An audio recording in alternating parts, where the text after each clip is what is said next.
What is going on, guys? Welcome back.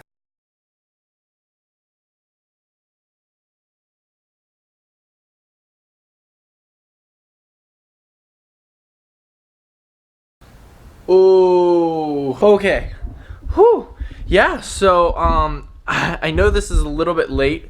We've got a little bit more than 100 subscribers now, but I just wanted to go ahead and crank this one out of the park. I put up a couple posts on my Instagram story, and a bunch of people asked me questions, and so I'm just gonna go ahead and go through and answer them one by one. I've got them all written down in my notebook. So the first one is single ? I'm extremely single. I failed cuffing season this year, and I try to shove dumbbells into the person-shaped hole in my heart. And it's actually working out pretty well so far. The next one is, how tall was David Lade really? Now, I get this question a lot more regularly than you'd probably think. David Lade is a Gymshark athlete, and I met him at the Olympia when I went there, and everybody constantly asks me, like, how tall is he actually? And if you look up how tall he is, it says that he's 6'3", and I think that's pretty accurate. I mean, I'm like 6'1", and he was probably like 1.5 inches or 2 inches taller than me. And I was wearing shoes, so I was a little bit taller. I don't know. Yeah, so he's probably 6'3", 6'3.5", somewhere around there. Stop asking me that question. My biggest pet peeve. Yeah, this one's interesting. My biggest pet peeve is probably people with hiccups. I don't know why, but it just drives me absolutely crazy when people have hiccups. I just can't stand to be around them at all. So, yeah, that's just really strange, but I'm sure there's like a medical condition that I have that makes me extremely annoyed by hiccups. You can probably look it up. All right, question 4 is body count, ? So I have the new Modern Warfare, and my KD is about 0.5 because I absolutely suck at video games. Next question is beer or wine? I don't like either of them at all. And also I don't drink because I'm not 21 yet, so it's not legal. But I don't drink. White Claw and vodka all the way. No calories, baby! How big are your nipples? Death Star sized. How to recover from leg day delayed onset muscle soreness. I'd say that my main recommendation for people who get DOMS is to just make sure you stay active. Don't sit on a couch for too long, basically, or you're gonna find that your lactic acid really builds up and then it's painful to walk around for a while. So I just do a lot of active stretching, a lot of dynamic stretching, not static stretching. If you do static stretching when you have DOMS, you might like cramp up sometimes. It just happens. So just make sure that when you're doing your stretches, that you're doing stretches that involve not staying in the position too long and quickly moving in and out of them. The next question is current macros. I honestly do not know what my current macros are, but what I do know is that I am getting around 3,500 calories a day, and I'm also eating 1.5 grams of protein per my pound of body weight. So I think I weigh 202 right now, so I'm eating around 300 grams of protein every day. So those are kind of the boundaries that I stick to: 3,500 calories, 300 grams of protein, and that's pretty much it. I try not to worry about fats and carbs and sugars too much. I just make sure that I'm eating a lot of whole foods and staying away from the processed stuff. Am I planning to compete? Yes, I am planning to compete, and now I am not 100% sure if that is going to happen in 2020 or 2021, because I've been doing a little bit of research into it, and it says that all the junior divisions that you can be up to 20 years old, and I know that I want to make a good impression the first time I come to the stage, and I feel like I'm learning so much more and I'm gaining so much muscle right now that it might be a little bit of a waste to cut this summer, but I'm not 100% sure, so I'll get back to you guys on that one. Alright guys, so I'm just heading out to the gym. I am going to try to film. We're going to see how many people are there. I'm a little bit nervous, so we're going a little bit later at night. I bumped the workout back about 2 hours. I'm just kind of scared about all the New Year's people that usually show up, and since a lot of people usually aren't comfortable with filming, I'm just going to try to avoid the crowd, but I don't know. We'll see how busy it is when we get there. So, yeah.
Alright, what is going on, guys?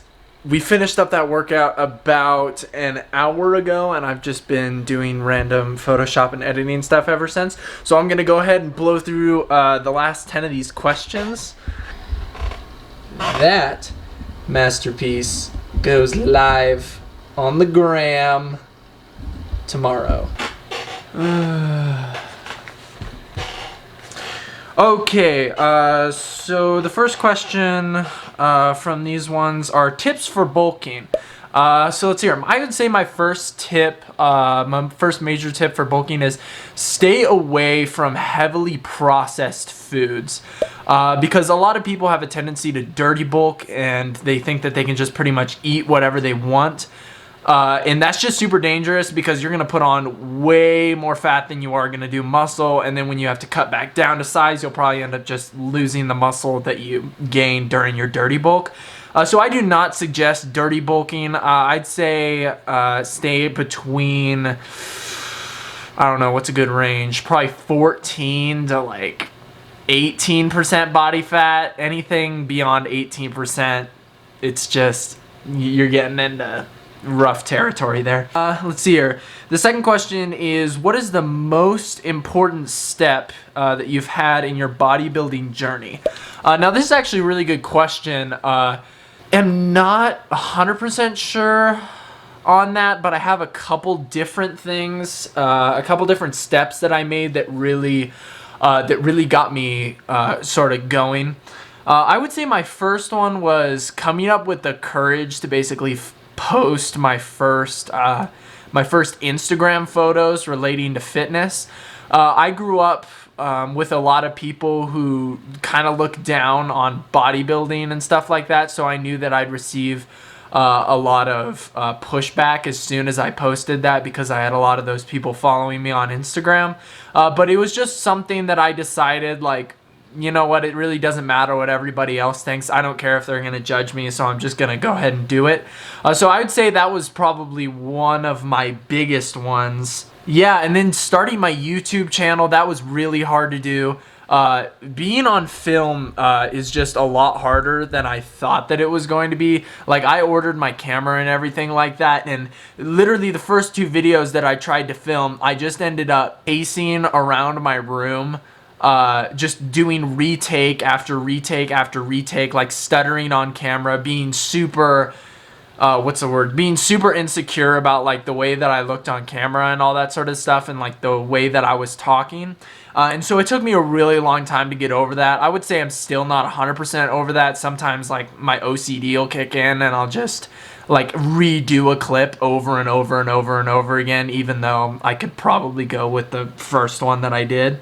So yeah, just starting my YouTube channel, making that first post on Instagram, and then probably just going to the Olympia. That was a really big step for me. The first time I've ever traveled alone, and it was just so much fun. Like, if you can make it to the Olympia, I definitely recommend it. How much cardio do you do for cutting? So this is a good question. I actually do not do any cardio when I'm cutting. But if I do, I incorporate steady state cardio. So that means you're not going crazy or anything, not trying to burn as many calories as possible. This would mean like walking on the Stairmaster at a slow pace, or walking like on an incline treadmill or something like that. So very, very relaxing. Make sure that if you can hold a conversation through your cardio. If you're going any much harder than that, it's probably doing you more harm than good during your cut. Why are you so buff? Carrots. How big are your arms? 17 inches. Or 16.9. 17. So we measured that in a couple videos back. Do you eat the same amount of calories on rest day as you do on training days? The answer to that is yes, because I do not believe in rest days. Rest days are crucial, but they are not what everybody thinks they are, basically. On a rest day, I still stay very active. I'll still even go to the gym on my rest days, and I'll do certain exercises. Usually I hit biceps on my rest day. And then I'll probably hit abs or something like that. So my rest days are still really active, and I try to work a ton on mobility and stabilization and just a bunch of different things because it keeps my habit in check and all that sorts of stuff. What are my weightlifting goals for 2020? That's a good question. I don't have a ton of weightlifting goals. I'm not a power lifter or anything, so I don't shoot for certain strength goals, although those are fun to hit. Let's see here, weightlifting goals. I would say one of the biggest goals I have is just to go to the Arnold. I want to go to the Arnold 2020. I think it's in March. I'm really looking forward to that. I want to meet a bunch of the younger people who are involved in the fitness industry that did not make it to the Olympia. So yes, stay tuned for that. That will be a super exciting episode.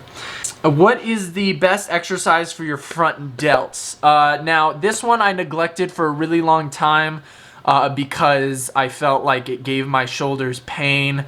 I have a lot of impingements because I work out so much, obviously, and if you aren't doing shoulder mobility, this movement will definitely hurt at first, so I definitely recommend getting into a good shoulder mobility routine.